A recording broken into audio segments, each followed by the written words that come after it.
Welcome to the Mental Health Multiverse. We're your hosts, HB and LB. We'll be breaking down some of our favorite movies and TV shows as they relate to mental health, self-healing, and overall wellness, while also breaking stigmas, shedding light on misinterpretations, and helping you understand yourself a little better. If you're also on a healing journey and enjoy pop culture, stick around.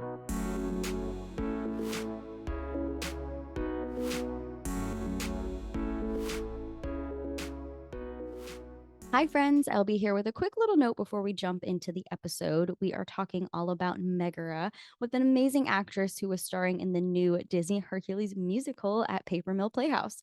At the time of the recording, we had planned for this episode to come out March 16th, which would have been during the last week of the show's run, but so it goes.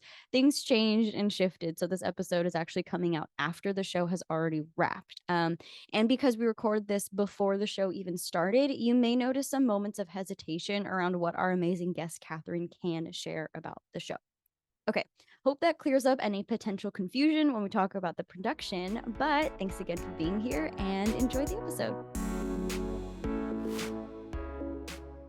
Welcome to Mental Health Multiverse, a podcast where we look at pop culture and media through the lens of mental health. I'm LB here with my co-host HB, and today we are talking about MEGARA from Hercules.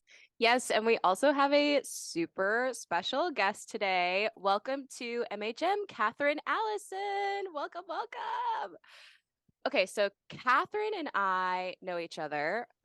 This is HB talking for anyone who doesn't know. Kathryn and I met through a mutual friend. So one of my best friends in the whole world, Jessica Jane, who's also an actress. Icon.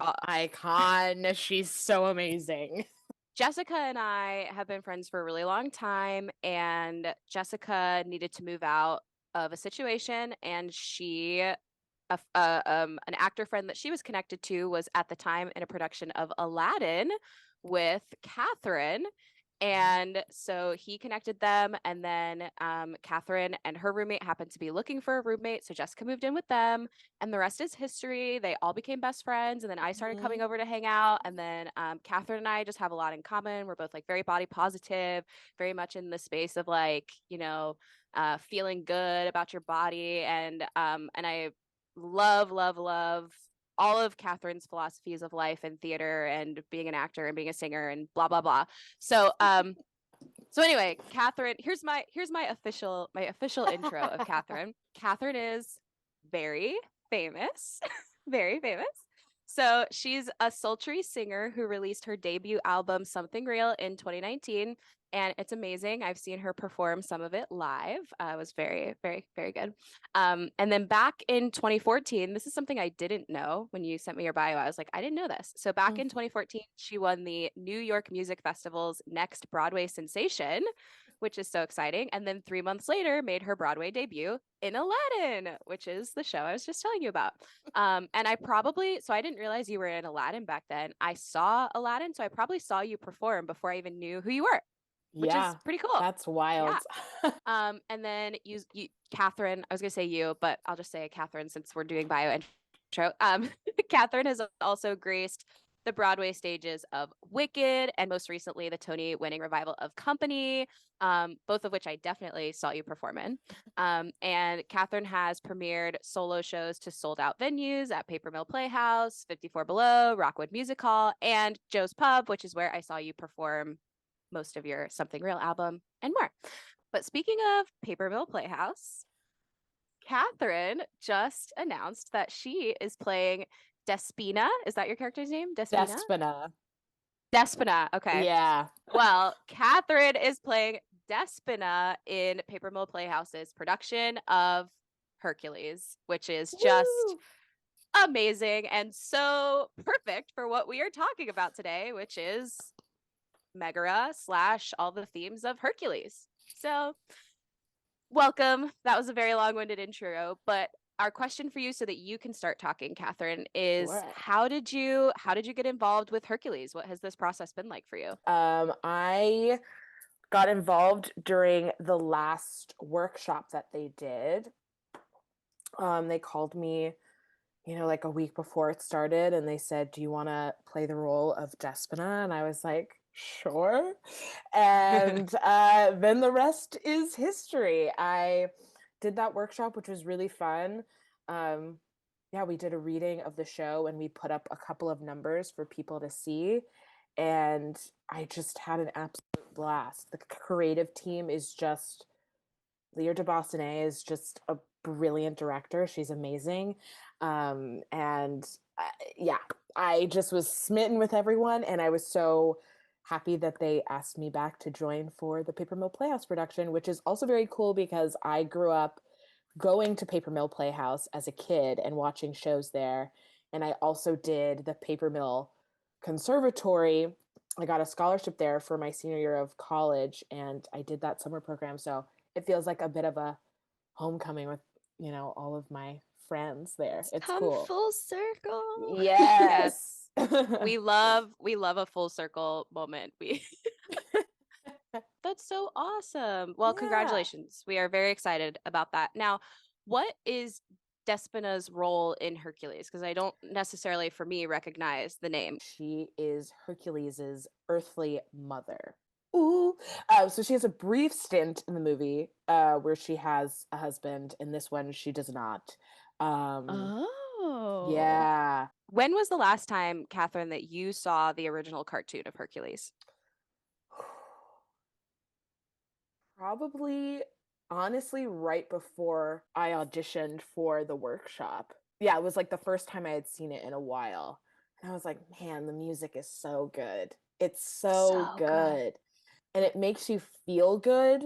I feel like, I don't know, sometimes musical movies can like miss that part of like, like there should be a part where we feel good, like singing it and humming it. And so I was like, man, this music is good. And yeah. Okay. Can I put you on the spot and ask Mhm. you to give us your best abridged synopsis of Hercules? Yes. I love Hercules. that. Yes, immediately. Yes. Hercules is about a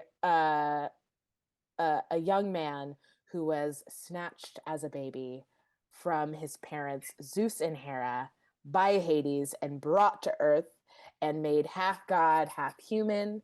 And it's about his journey into how he can get back to his parents in Olympus and what he learns along the way. Beautiful. Great. Perfect. We love that. Perfect. So this movie came out in, like, originally the cartoon came out in June of 1997. I Mm-hmm. was 7 years old then. Do Mm-hmm. you have any personal experiences, like first time seeing it, or like anything you remember about it as a child? I was trying to think back and I was like, I can't remember when I first saw it, but I feel like it's always been around me. Yeah. So it's like weird. It's like I know it's always been around, but I can't remember like who I saw it with, where was I? I mean, the Muses obviously had a lasting impression on me. I mean, how could you not eh, like just five gorgeous Black women just belting in your face? Like, how could you not want to be obsessed? And so, yeah, I mean, my first draw was to them, obviously. And I love how they kind of made them the storytellers and like kind of this overarching like group of women that are uh looking over him and making sure like, he's doing okay. Like they're kind of the archivists of his story, which I think is really fun. Mm-hmm. And then also to later find out that like most of the women who voiced those characters were all like Broadway divas, like the best of the best. And I was like, oh, well, that's why it sounds so amazing. They Truly. got the girls to do it.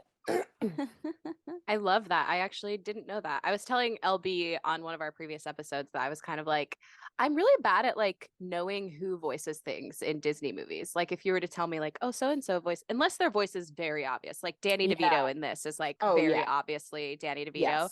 But like unless it's like super obvious like that, I'm like, didn't know that was a very famous person. Yeah, who Yeah. knew? Yeah. Even like Meg is voiced by Susan Egan, who's like Belle. She was Belle in Beauty and the Beast on Broadway. The you know? So when I hear her voice, I'm like, yes, like I just find it really cool that Disney doesn't shy away from, you know, like, we're doing a musical movie, we're going to hire the people who are best and most well equipped for this. Totally. You know? I kind of miss when Disney used to do that, where they'd have like the speaking actor and then the singing actor, and the Mm-hmm. singer was usually a Broadway star or Mm-hmm. someone like in the musical scene. Yes. Which I think just added like, not that the newer stuff is bad or anything. It's just that there was a lot more, I don't know, it just feels more potent in some kind of way to me. I don't know. Mm-hmm. I think there's also like, they're so specific about how, you know, when I watch videos of them in the studio, like curating how the voice should sound and the acting beats, like there's just certain things that I think a singer with a Broadway acting background can add to the emotion of what's going on in that song in that moment, you know? Totally. Yeah. Um, Well, I'm going to yeah. interrupt this and say that we are going to talk so much about music in the bonus episode that we're going to Okay, record after well, this. Yeah. So I'm going to, because I'm like, you know, subscribe to our Patreon and you can have access to us talking about music, which obviously, as you can hear from Kathryn talking, like it's going to be a great episode. And she has a wealth of knowledge, and it's going to be, and then and Kathryn will also rank her favorite songs of the Hercules soundtrack and tell us what's in the musical that's not in the movie, if there is, and mm, all of that. So let's talk about that for our patrons only.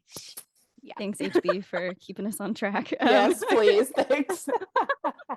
But Speaking LB, of, I was gonna say, I'm gonna ask you, what was your first personal experience with Hercules?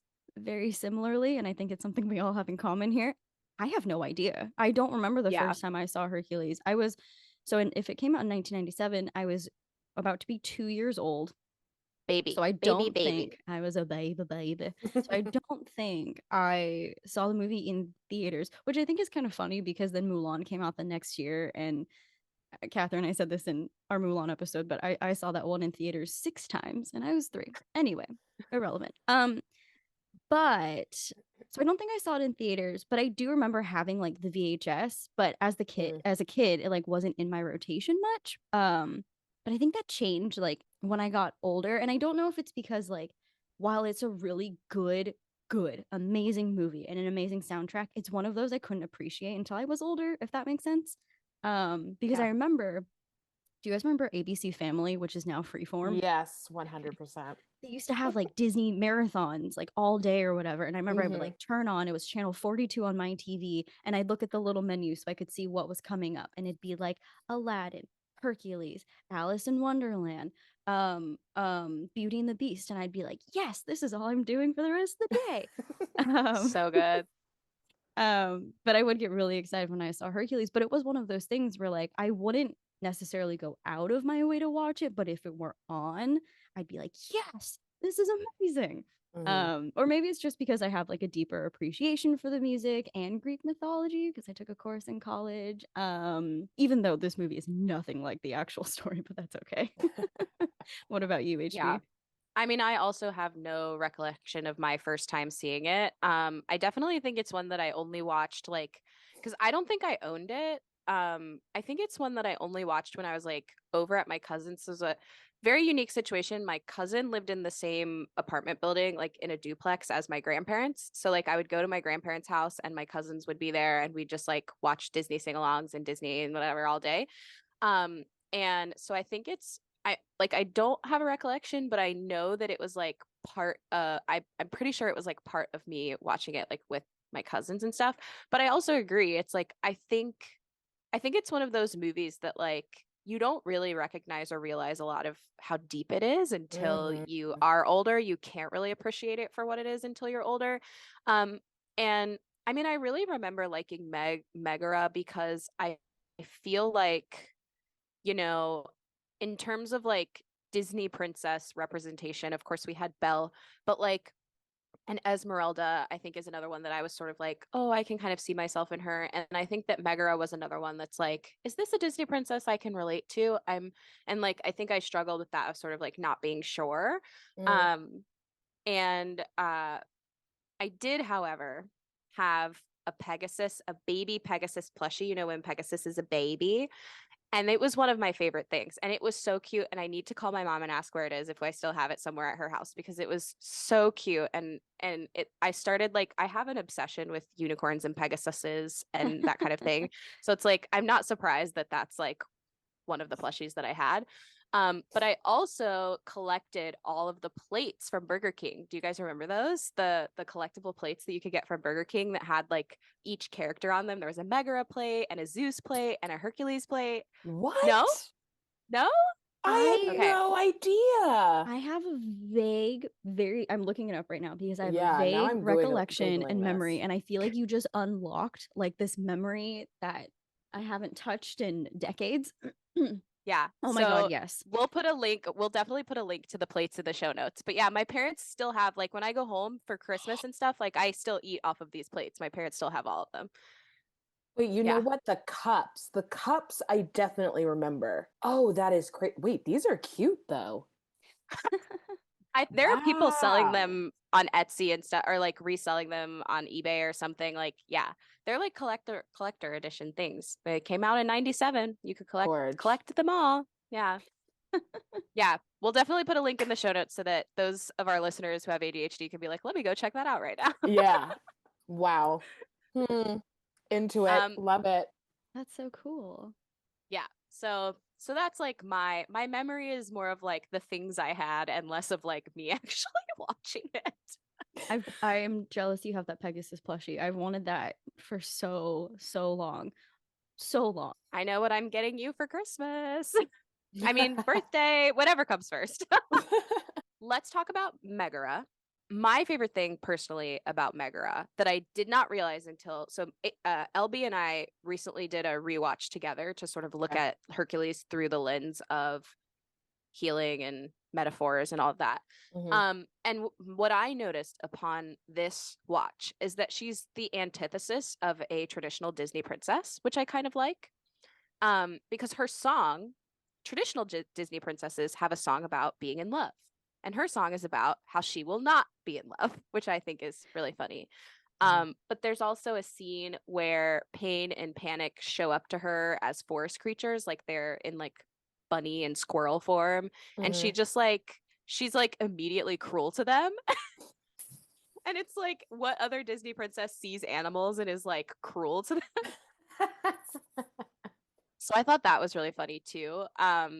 So that's like, I think something that's real. And it also, I should say, she's not a Disney princess because she is not a princess. So we can also Capital take that. P princess, yeah. Yeah, she's not a capital P princess. Like she doesn't have a, royal family, whatever. But we'll put her in the, like, when I say Disney princess, I mean like badass Disney heroine, that kind of situation. Yes.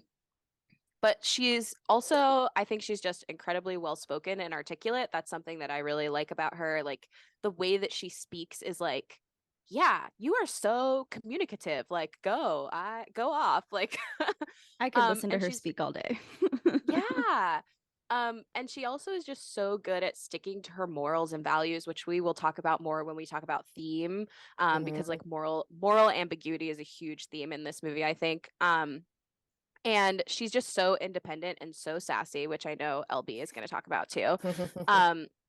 But I want to say that I think my favorite thing in the whole movie upon this rewatch that I like don't know that I noticed before or maybe just forgot is that like after she's flying on Pegasus, because she's like afraid of heights or whatever, and Hercules just like grabs her and pulls her on, her hair is like messed up and she like looks disheveled and like actually bad. And I was like, huh. Do we ever see like Disney princesses look bad? Like it's so like, funny Disney too characters like this. It's like her hair is all messed up, but I think even like her lipstick is somehow like askew or looks off. It was so funny. It's so funny. Yeah. There's a meme called Realistic Disney Princesses, and it's like Pocahontas jumping off the cliff, and instead of like how she looks, her face is like, being pulled back and the wind is going through her teeth. Or like Ariel on the rock and she's getting splashed by water and she's sort of like Yeah. Yeah. And so It reminded me of that like realistic Disney princesses meme, because it's like if we saw more of that, more of them being imperfect, like how different would we feel about ourselves, not always seeing them be perfect on screen. So that's my little tidbits about why I like Megara specifically as a character. LB, what do you have to add? So yeah, definitely love the sarcasm and sass. She gives me a lot of like Shigo energy, where she's also a little bit like mysterious and alluring and magnetic, and she could kick your ass if she wanted to. But I related to her, and I didn't realize how much I related to her until this like most recent watch through, because like in my early 20s I definitely acted the same way in terms of like I'm a big tough girl, I tie my own sandals and everything, we're like I don't need anybody, hyper independence and vigilance, whatever. And using kind of like sass and sarcasm as a defense mechanism to like, you know, protect myself and not get my feelings hurt and blah blah blah blah. And I didn't realize that until I was watching this, and I was like, oh, I see now. But yes, to your point, LB. HB, you mean? Oh my God, I'm LB. This is where Hi. we're at. Look, okay, it's like 8:45 where I am. Okay, I'm in California. I woke up literally an hour ago. No, it's fine. It's early. Everything's It's fine. early.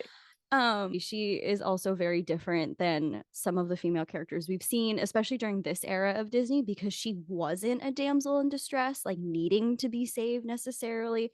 And I love, love, love, love that, like at the end of the movie, like technically Hercules saves her, but like she saves him, you know? So I really like Mutual. how the tables get tabled and turned. And she also makes things happen. Like I know that's not unique to just her, because you know Cinderella tried to make things happen too, even though people just see her as someone waiting around for her prince to come. That's not what happened. But I We'll think save Megara, that for the Cinderella episode. Yeah. I feel like I bring it up at least once per episode because I can't wait to talk about her, because I'm like, we need to dispel all of these myths about her. She's not even like my favorite princess. Whatever. You know what I mean? Moving on. I really like I really like that she isn't a damsel. She is very capable. And also like she kind of, by the end of the movie, she navigates the both end of like I'm a strong independent woman, but also like I'm allowed to have feelings and be soft and accept love and give love. So that's pretty cool. What about you, Kathryn? Do you have any thoughts, notes, feelings about Megara? I just love her as a character. And I feel so privileged to be able to watch Izzy McCullough, you know, play her in rehearsal and see how she's, you know, finding her version of it, because she's so good. And especially the material they've written for her too is just like chef's kiss. And so many of the things that you've talked about, I love her bluntness. She gets right to the point. She's like, I don't have time to waste. Okay, these are the things that you want me to do, I'll do them, it's done, you don't have to worry about it. And I just it's like my favorite thing about her. I also love that she's a woman and she's presented as a woman. She's never presented as a girl or has kind of, I don't know, like I feel An like we object, always, maybe. yeah, she's like, she's none of those. She's like, I'm a woman, I know what I'm doing. Um, and yes, I've made mistakes in the past, but I take responsibility for that. Like she, you know, she knows what part she's played in her life. And her self-awareness is just so to be admired. Um, and yeah, she gets what she wants, which I appreciate in a lady. Yeah. Being like, I got myself into this situation, I can get myself out, you know? Yes. Yeah. Yeah. I And like it's also, how go ahead. I was gonna say, you know, she's also constantly only surrounded by men. Like the only time she's with other women is, you know, don't say I'm in love or won't say I'm in love. Oh my gosh. And so, you know, there's a kind of a barrier that you have to put up when that's all you're surrounded by 24 hours a day, 7 days a week.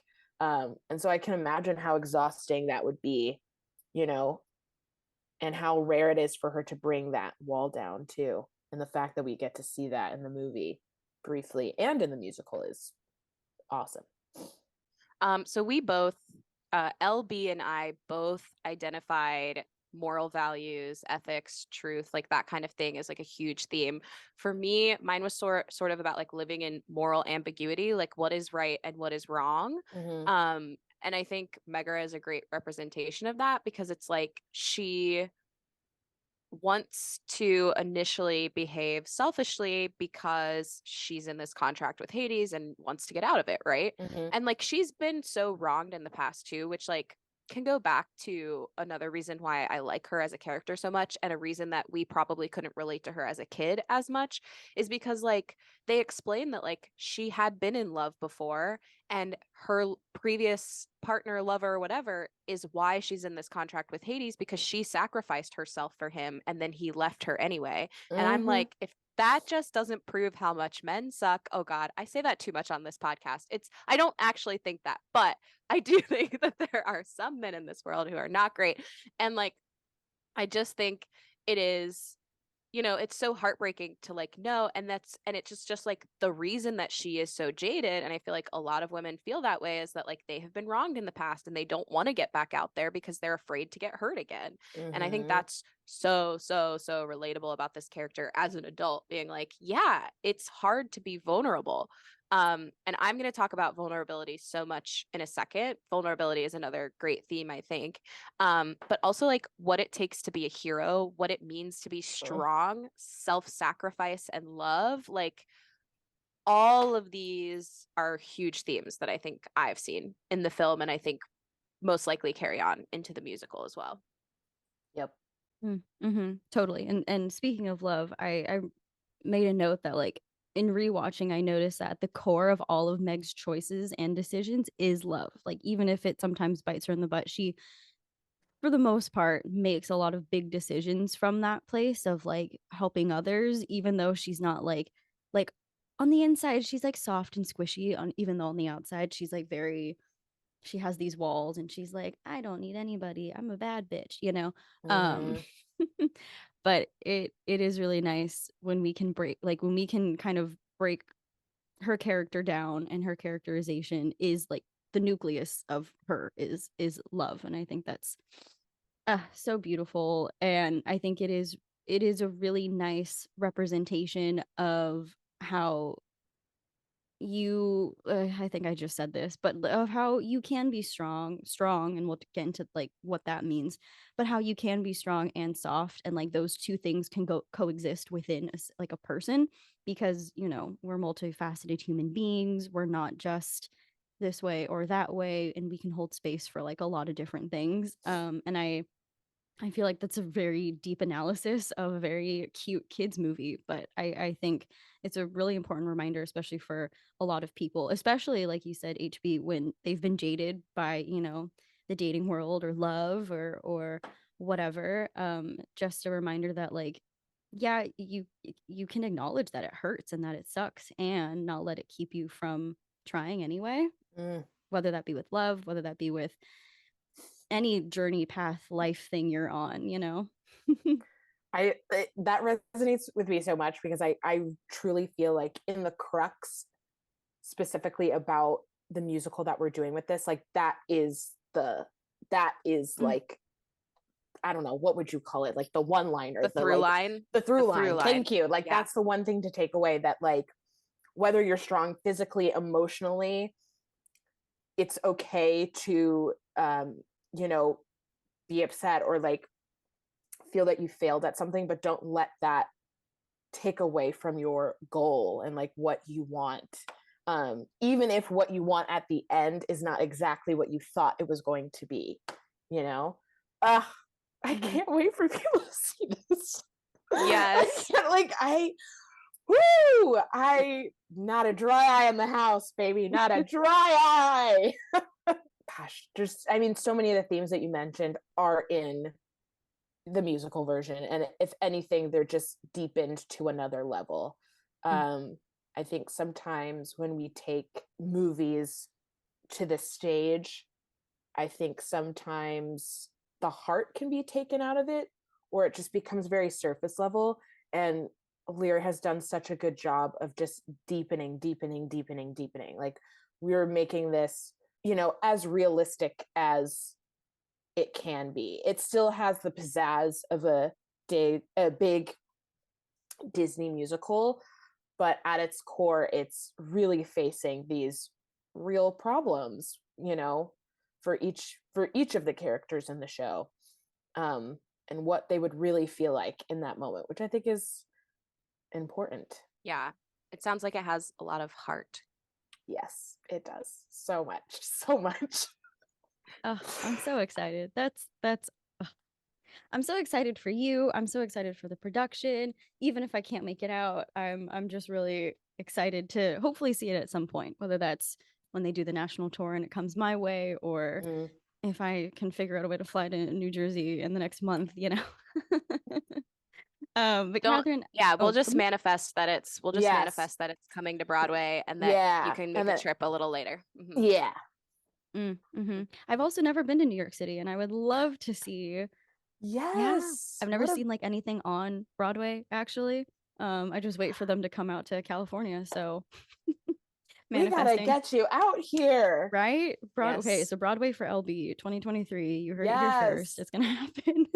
So I'm gonna go quickly through like Hercules' fitness transformation, because I like to look at things through the lens of like fitness when I look at pop culture media.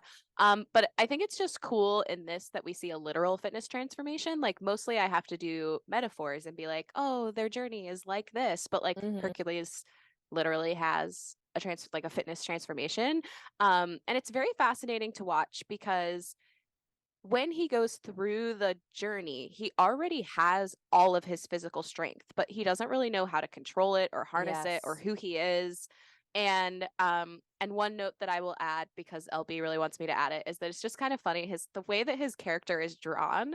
It was like the first thing I noticed in this rewatch, but I had never noticed it before, is that he's just like so twiggy, except for his calves are like huge. He's like giant calves before he like bulks up to be the Hercules that we see, Yeah.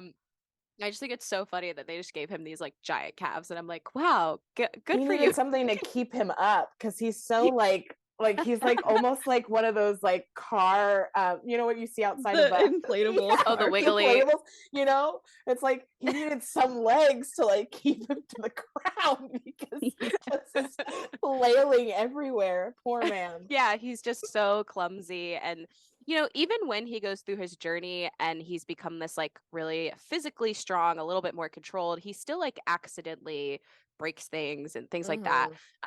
But I think Phil basically helps him like a coach would, or how I would if I were your fitness coach, maybe.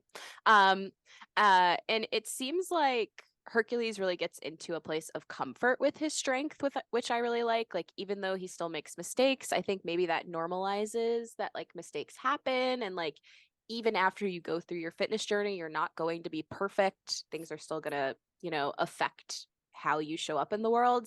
But I think my most favorite thing about fitness being represented in this movie, or like exercise being represented in this movie, is that after his little date with Megara, where she like finds out that where she realizes she's in love with him, and he feels in love with her after, like they're both like on this high of being in love.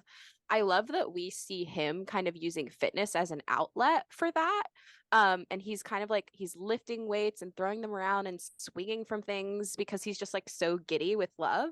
And I just think it's a really positive representation of fitness that, like, of course, would have never noticed if I wasn't looking at it through this lens. But like, a lot of times I think we do see fitness as this like grueling thing that you have to get yourself through and you have to force yourself into, whereas he's just sort of like easily swinging from things and lifting things because he's just so happy and in love. And I'm just like, what a positive representation of fitness. It's just like using it and sort of being like processing your feelings and like in such a positive way. So yeah, loved that.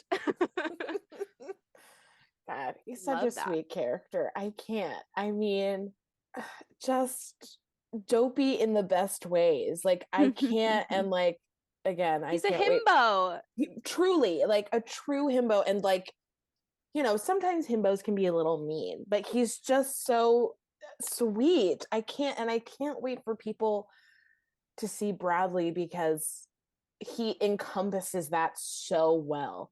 Just that eagerness to be one, to be loved and to be good, you know?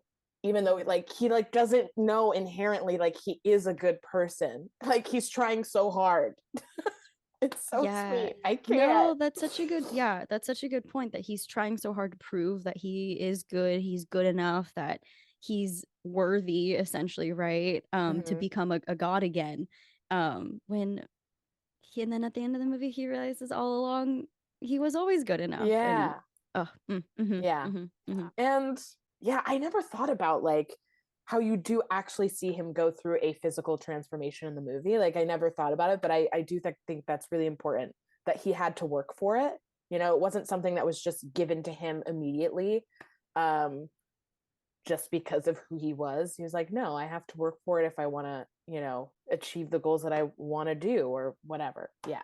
So Totally. And to HB's point and to your point, I like that it's messy. Like the montage mm, is not him just like getting through every single trial and exercise perfectly, but like yeah. he keeps messing up. That poor Yeah. doll by the end, that the Oh, training dummy is like God. falling apart, literally threads. um and I think that is also a very important, because you know perfectionism is kind of my zone of, I don't want to say genius, but is kind of my thing. And I just like really want to hammer home every time we talk about journeys and representation in this sense in the movies, how important it is to remember that like failure is part of the journey. Like sometimes Yeah. you do have to mess up, you do have to fail in order to learn, because if things were just to go super easy and you can just coast through, it also makes any mistakes that do come up or any hurdles that come up feel so much bigger, because we haven't had the like, what do you call it in fitness, the conditioning, I guess, Mm, of handling those hurdles yourself, yeah. or you know, early on in the process. But anyway, I think, you know, whenever you're, especially when you're learning something new, for my recovering perfectionists out there, when you are learning something new, you will not get it right the first time or the second time or maybe even the third, and that's okay. You keep trying, because then by the 20th time you might get it and it might be easier. And the whole point is not to get it right the first time or be perfect right off the bat. It is to learn and enjoy the process and enjoy the journey. Thank you for coming to my TED Talk. Period.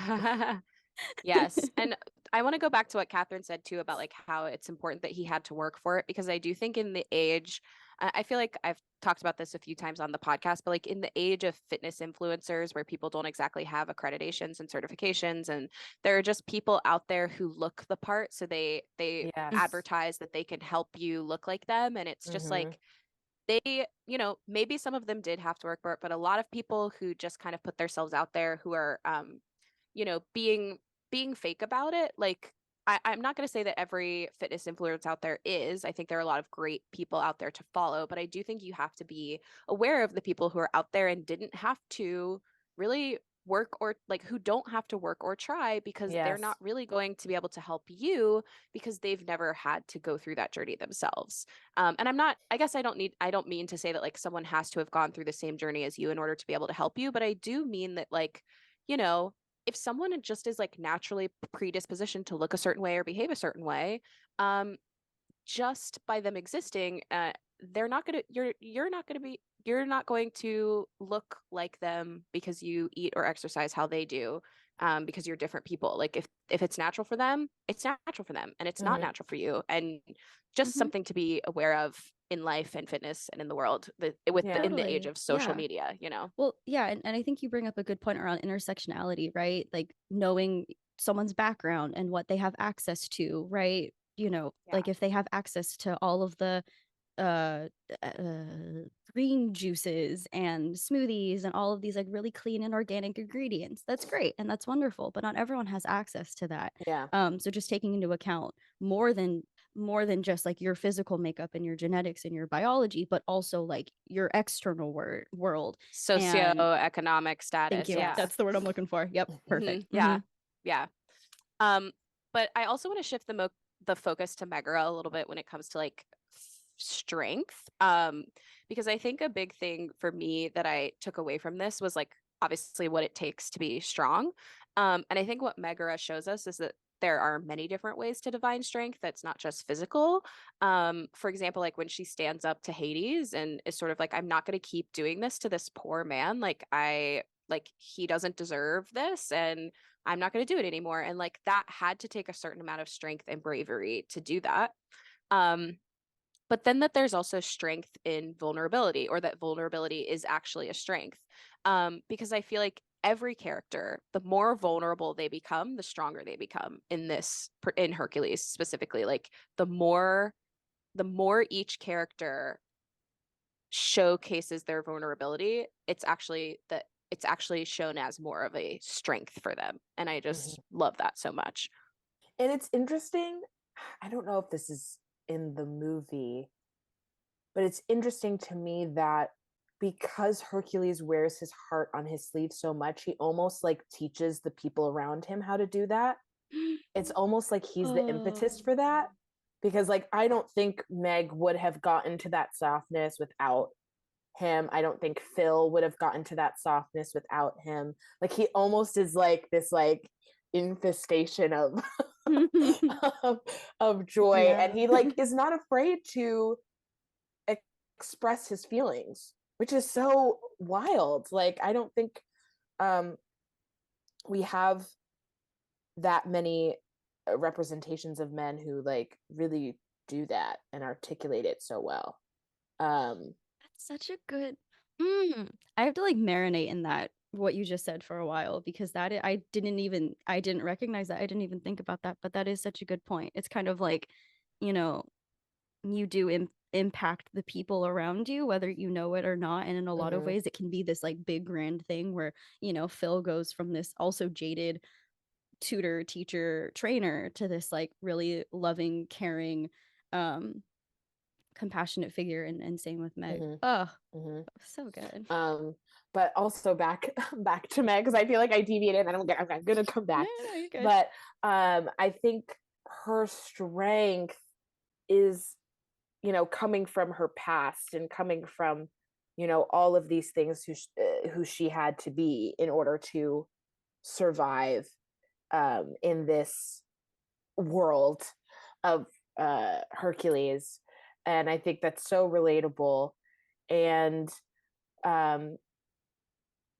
also I think it's really cool, as you said, Heather, to see her stand up to someone. I think as women, sometimes it's really difficult for us to do that, especially to men who are holding, you know, something, dangling something over us. And the fact that she's, you know, willing to risk everything that she has to do that because of what she's learned and because of, you know, her own moral compass, is something to learn from in so many ways, in so many things in today's world. You know, fighting for what's right is what's best if you can handle it. Yeah. Yeah, you what a nice segue into like all the things I was going to talk about, or maybe I don't even have to talk about them, because you nailed it. Really, like going into this, I wasn't sure how Megara and her journey could relate to a healing journey or could relate to mental health. And so I was like, I don't know, but we'll see. But during our watch through, I definitely think Meg is a good representation that like you're not the sum of your past mistakes or bad choices, and that at any time you can choose differently, because sometimes we do have to make certain choices out of survival, so that either we don't get hurt or the people around us don't get hurt, right? What Meg did for her sleazy boyfriend or her sleazy ex, and that we shouldn't necessarily shame ourselves for that. And I also do love that when she stands up to Hades, well, mainly out of love for Hercules, I also like to think it's her like core beliefs and core values in her subconscious, like being tired of doing these things for Hades that go 100%. against her authentic self and her core Yes. values. Yeah. And I think a lot of people can relate to that experience on the healing journey. Like sometimes we get so tired of certain patterns and behaviors and cycles, and we're tired of shaming ourselves for it. Cause I think we hear so much that like, oh, you're attracting these patterns, like you're making the choice to do these things, when like that's not always the case, people. Okay. But sometimes you do hit our breaking point, and that is when we start making different choices. And I love that Meg represents that. Like while she's not a great role model for a lot of things in the movie, I do think she represents some kind of a like redemption journey in a way. Yeah. And she wouldn't do anything that she didn't want to do. From what I, from the movie, from what I remember, are she's making them because that's what she thinks is best for her in the moment. Yeah. Like she ain't gonna do nothing that she don't want to do. Whether it's for a man or otherwise. Yes. As far as the movie goes, like in general, Hercules kind of has a similar journey to Mulan, or maybe it's just that like any what's the word when like the character's name is the name of the thing. Like the hero's journey. Yeah. You know what I mean. But yeah, anyway, yeah. So I don't know if this is like a similar thing with all protagonists or whatever, but I do think Hercules has a similar journey to Mulan, which we just talked about on the last episode, where they like in the beginning they can never seem to do things right, and they're seen as like weird or different. So they go on this like quest to prove themselves to be loved and accepted. Because I mean, his Hercules' song is like, somehow I'll be strong. And I love that line because it reminds me a lot of this saying in Tagalog. And I don't actually speak Tagalog despite being Filipino. So if I mess this up, I'm so sorry. But there's this saying that's like, kaya ko naman pala. I hope I didn't butcher it. But there isn't like a straight to English translation. It essentially just means like, somehow I can.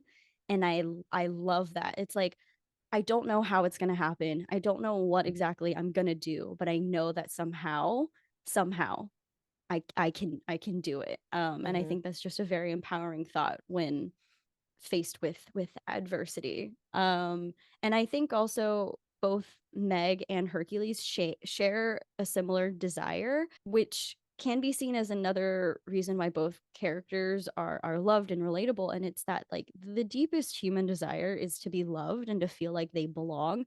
And I mean, we get like a whole ass song from Hercules about this, and we see it in Meg's actions because she sacrifices a lot for love.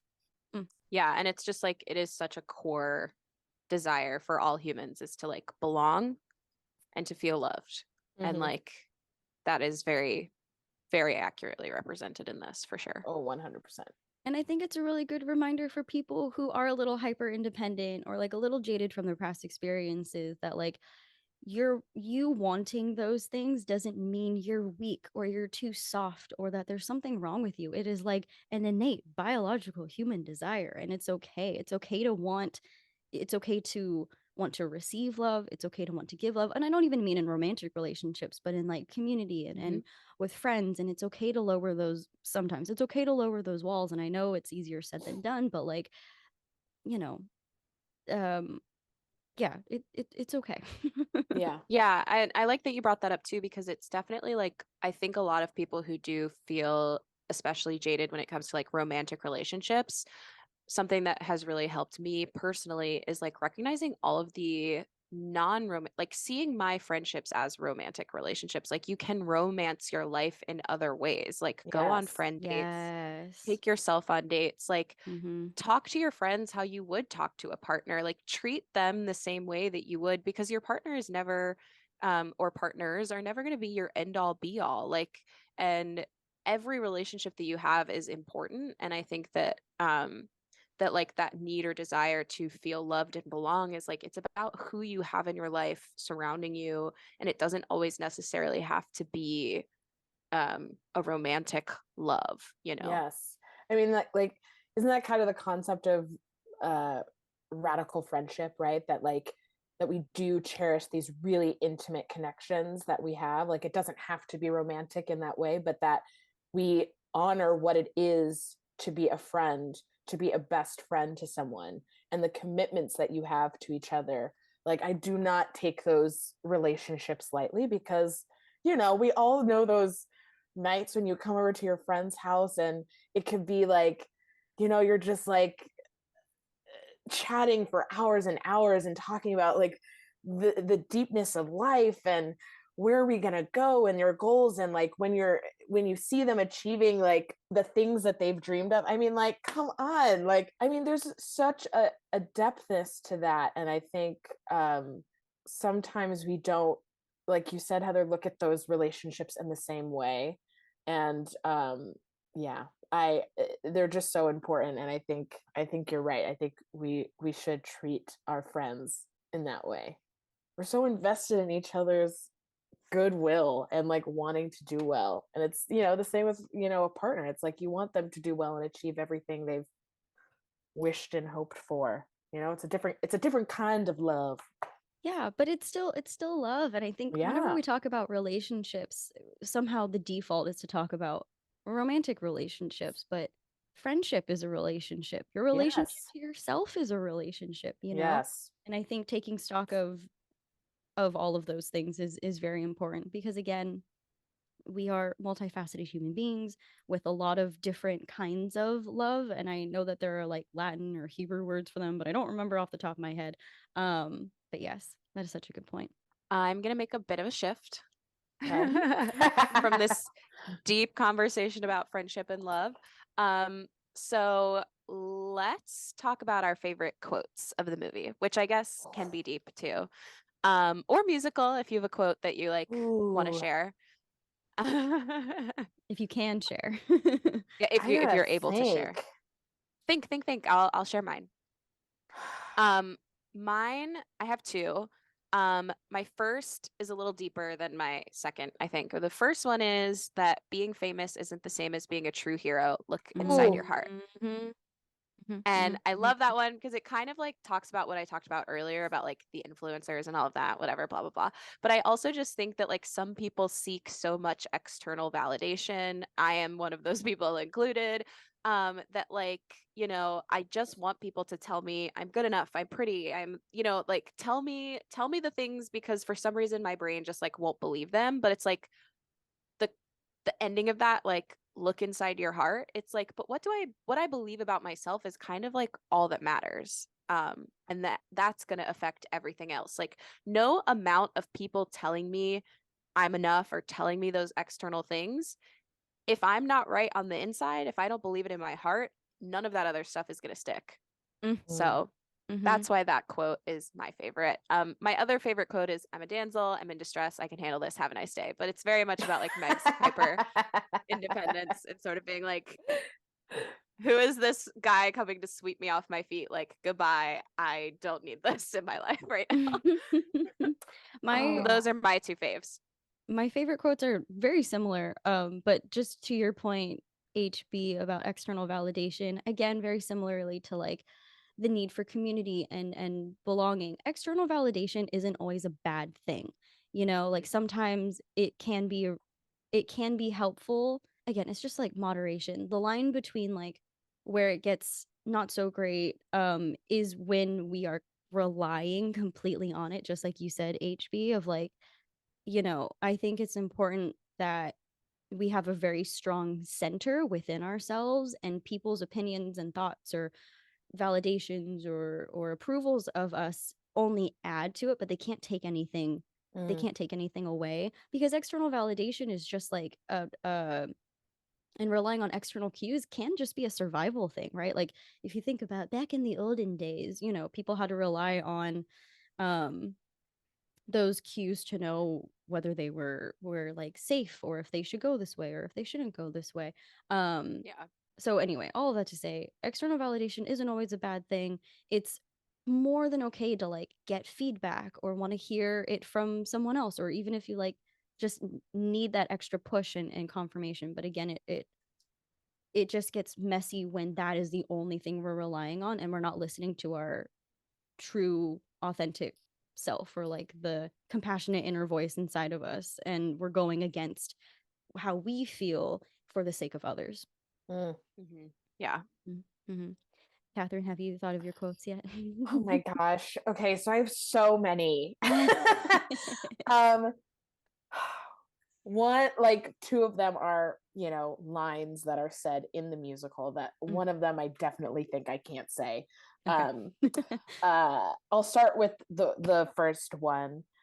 Is actually in the song "A Star Is Born," which plays in the credits. Well, it's not. I mean, it plays in the musical a little It's like the bit at the outro, end. It's the yeah. outro.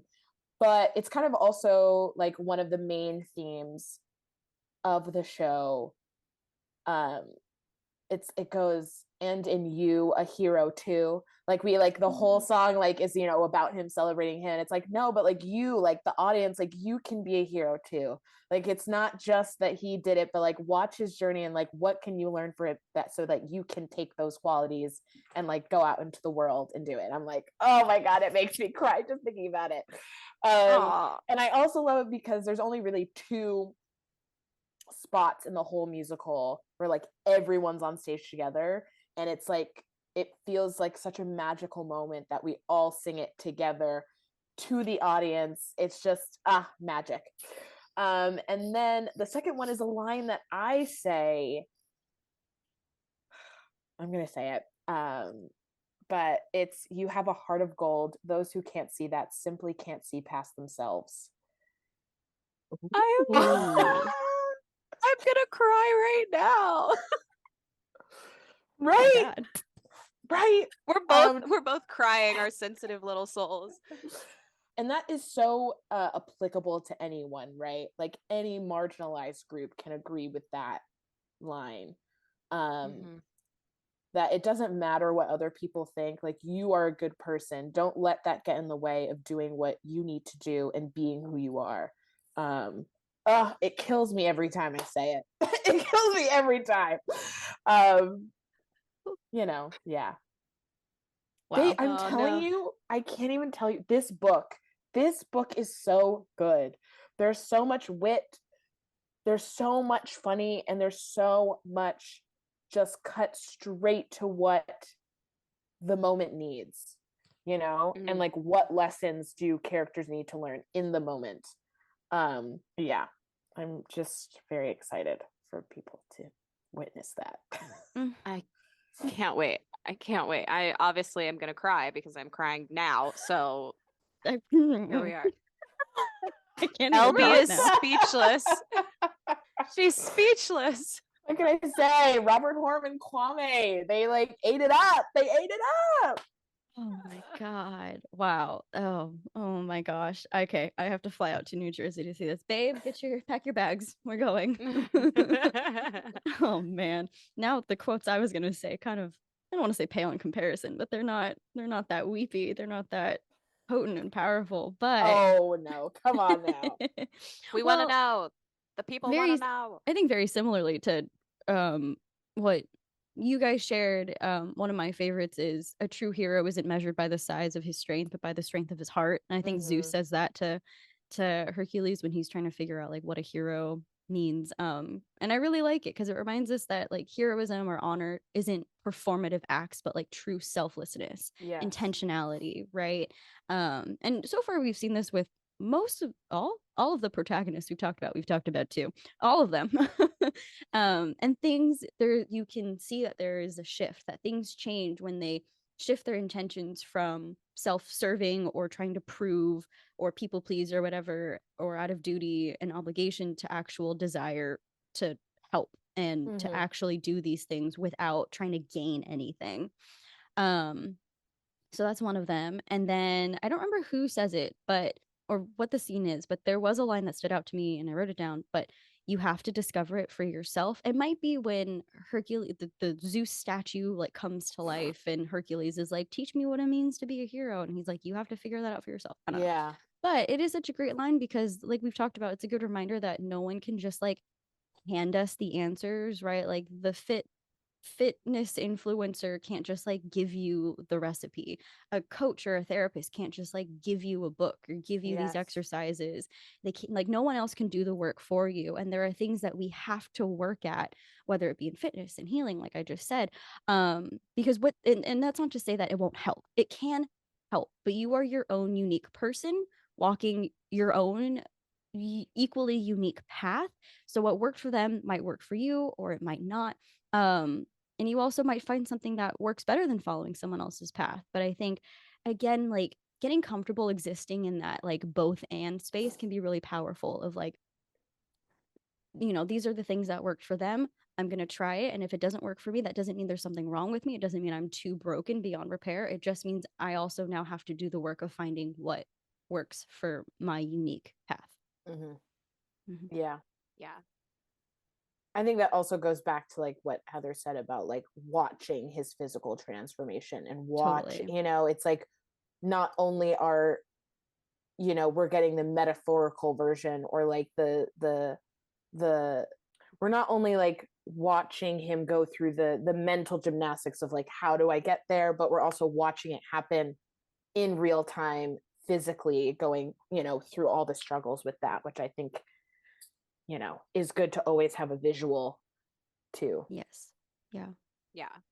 And it's like people can provide you with tools, of course, but like everything else comes from within. Yeah. Exactly. And what good are the tools if you're just handed them and not actually acting on them? Exactly. Do you have, Kathryn, a favorite character from whether it be your own character in the musical or in the animated movie? I've always loved Pegasus. Love Pegasus. Love Pegasus. I just love. Wait, can I ask? Yeah. Is there a Pegasus in the musical? There's not. Well, it's the same thing with Aladdin, right? Raja's not in the musical. Abu's not in the musical. That's fair. No, that makes sense. That's fine. It's hard. It's hard. It's hard. Yeah. Yeah. But I just think I love the sassiness of him in the movie, and like like he really has a point of view about everyone, and I think that's why he's so effective as a character in the movie. So yeah. And then of course the muses, I just think they're just so fun, and they know the outcome of the story, so like their purpose is for you to help you enjoy the journey with them. Like, yes, there's going to be dips where, it gets a little serious, but I just think they bring such light and, I don't know, fun. Like they give you, I don't know, they're just so beautiful. And I love that there are so many different types of shapes too. Yeah. Of how they look. I feel like they like represent a range of women, which I think is really important. And they're all beautiful and they're all gorgeous, and they each have a very specific personality. Yeah. And it's like that way in the musical too. I love that. Yeah. Yeah. I love the muses as well. And I think like the diverse body representation, I think, is like really on point, very important, potentially ahead of its time. I'm not really sure. It was 97. But like another thing I really liked about that is that I feel like back then in Disney movies, whenever someone was fat, it was always like a joke. There's like always a joke, but the muses are never made a joke of at any point. Never. They're just seen as. Go ahead. I was like, if anything, they're the ones making the jokes about everybody else. Yeah. They're leading the story. They're the ones making everything happen. Exactly. Yeah. So it's like, yeah, I would say my favorite character is like in combination with the muses, because I just think, how can you go wrong, right? I think my other favorite character is Megara, but also for everything I have said previously. I'm not going to reiterate it all. I think who's yours? my favorite character is Hades. He's funny. The Hades in the musical is even better. I'm just gonna say, at least if they're similar to the one that I saw at the Shakespeare in the Park, like amazing. The so Hades sassy. In Shakespeare in the Park was the original singing voice of Hercules. No, I didn't know that. Yeah, See, Roger Bart. Yeah, Roger Bart sings "Go the Distance," And so they're like, oh, that'll be cheeky if he plays. Yeah, because like on TV, he always plays like sort of like a villainousy kind of weird guy. And they're like, oh, genius. We'll just cast him as Hades. Isn't that so cool? Well, my mind is blown. I'm speechless. Like his performance when I saw it in the park was so like that was my favorite like I mean I loved everyone. I'm not gonna say that anyone was better than anyone, but he just brought such energy to the role where I was like, the Hades in the movie, fine, funny, sassy, everything that LB is gonna say, but like it's just maybe different seeing it in person, maybe. I don't know. So good. So good. I just looked up Roger Bart, and I did not know that is him.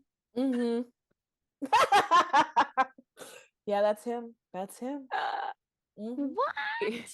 This is why we need you, Kathryn. We need you to come back for all of our episodes and just tell us who is voicing whom, or we could just research maybe. I don't know. Well, it's weird. I feel like, I don't know why, up until, I don't know when this changed. Maybe it was when like more well-known names, household names started entering the Disney space. That's when I was like more aware of who voices who. But in this period of Disney, and it's also because maybe I was like a baby when it came out, so I don't have that fixation. I don't have that like desire to find out who voiced it. And we also didn't have like the internet to like look it up in real time. I mean, we did, but you know what I mean. I think I wasn't as, because like in almost every movie now that I watch, I like have to pull up IMDb and look at the cast list and be like, yeah, that's where I know them from, or like, oh, they voiced this person before too. So I'm looking at Roger Bart right now. I'm like, I've seen you everywhere, and I had no idea. Oh yeah. Oh my gosh. But yeah, why Hades? Why Hades? Why Hades? Well, mainly just like he's funny, he's sassy. I love the line where she's like, this guy is different. He's funny, he's nice, he's compassionate, and he's like, he's a guy. And I'm like, it's so good. And even though he's trying to destroy the world, I think he's just also a really good villain. He's one of those villains that you can, he reminds me of Loki in a lot of ways, where like, yeah, he makes questionable decisions. Yeah, he's trying to destroy the world, but also like, ooh, he's a little complicated and mysterious, and maybe I can change him. Uh-oh, Marissa. Anyway, I have like a whole thing here about the movie versus the actual like mythology. It's a whole thing. Like, I think I wrote way too much, so I'm not going to get into it for time's sake, but if I may, just a little like Marissa's fun fact info dump corner. For those of you who don't know, the Hercules animated movie is nothing like the original mythology. It draws a lot of inspiration from, and if you want to learn more, I highly recommend you check it out. But here's just like the main differences. The main difference is that in Greek, because they use a lot of the gods' Greek names, his name is not Hercules, it's Heracles. Hercules is actually Roman. And the story is not as cute and fluffy as it is in the cartoon, which makes sense because it's Disney, but he actually kills Megara and their kids. Sorry, Kathryn. Oops. Wow. Okay. I also love that at the very, very beginning, like when is it Zeus who starts the so long ago like narrating, and then the muses interrupt him and are like, he's making this story sound like. No, it's just like a random. It's just a guy. Yeah, it's like in a world, like it's like one of those people. Yeah, so there's like a narrator that's like, and the muses are like, he's making this story sound like some Greek tragedy. Lighten up, dude. We'll take it from here, darling. And it's just like, so it's almost like they were going to tell the true story, and the muses are like, here's a lighthearted one that's got a happy ending. Here's a cute one where no one gets hurt. Well, Megara, I'm not gonna lie, I'm still shook that Megara dies. I was like, no, what? And by her lover's hand. I am very shocked. Hercules. I know. Darling. What darling. You do? My child, why? Why? I would be very upset. You wouldn't hear the last of it from me, okay? I just have a couple quick last notes that I want to bring up before we like wrap totally out of the episode. But like, Yeah. there's a couple things that were like such a sign of the times from this show, like the fact that there's the sandals are called air hercs. It's like such a Yeah. 90s like for it's like, oh, do you have the new air hercs? Like that's Yeah. it's so funny to me. So good. And Thebes being represented like New York is hilarious because that was not something I ever would have noticed until living here. If you can make it here, I'm you can make it walking here. anywhere. Yeah, so many just little like NYC nods. And then another thing that I noticed was just like when Hercules is really having trouble becoming a hero because he can't get enough experience, like the people won't, he can't like, it's like people won't let him be their hero, so he can't get the experience that he needs to be a hero. It just like reminds me of that endless cycle loop of like when you're trying to get into a new career or find a job or like whatever that is like that cycle loop that we get stuck in of like, oh, you need experience for this, but I can't get experience because no one will give me experience. Like it's just that like you need to have done it to get the job, but you need the job to have done it. It's like so it reminded me of that a lot. What about you, LB? What are your like just really quick, like what do you want to say before we wrap? I'm the same height as Danny DeVito. That's one. Fun fact. Fun fact know about that. LB. Yeah, fun fact about LB. We are both 4'10. So if anyone was curious about my height or Danny DeVito's height, we're 4'10. No.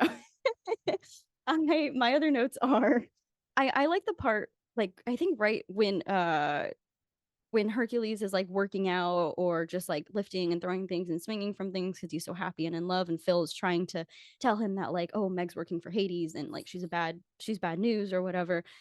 He's like, man, there's something I gotta tell you, like listen. And he's like, what is it? Is it that she's more beautiful than Aphrodite? And Phil's like, well, yeah, but that's not it. And I just know Aphrodite heard that and was like, you son of a bitch, I'm gonna smite you. Because no one disses Aphrodite and her beauty. How dare they? And then another note is just I never really thought about it before watching it this time, but I kind of like the adopted kid representation, and I kind of wonder if there's like any adopted folks out there who like Hercules in the movie because of that aspect. I don't know if we have another Disney or Pixar movie that kind of touches on something like that. I'm not Yeah, sure. that's interesting. If Yeah. you are adopted and want to give us your feedback, you gosh, what a segue, right? I'm so weird. If you No, but truly, I would really love to know. Not that if you're adopted, I mean, yeah, I would want to know if you're adopted, but if this movie anyway, Jesus. I mean, it's actually one of the things that I didn't get to see the park version, but I've heard so much about it, and it's one of the things that I think is cool about Despina is that like she has decided to kind of take on multiple children. And so like there's moments where little kids are like running through her scene in the park, and so I think that's really cool that they expanded on that. That's really Oh, cool. that is cool. Oh. Yeah, so if you are adopted and want to give us your feedback, you can email us at mhm.thepodcast@gmail.com and let us know how you feel about Hercules representation or if you had ever noticed that before. And then, or you can like DM us. LB is littlebit_not broken, and I'm just Heather Bodie. It's my name. And if you liked what you saw with Kathryn, there's only a couple days to see the production of Hercules at Paper Mill Playhouse, and it's probably sold out. But just in case, it's the final weekend. But we're really keeping our fingers crossed for an extension of the run or a Broadway run, and I really think it's going to happen.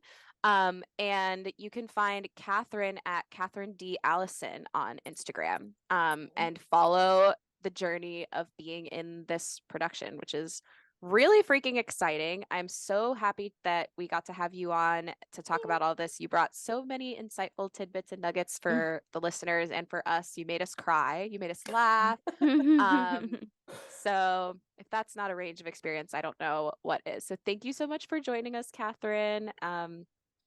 Do you have any parting words that you want to share before you go?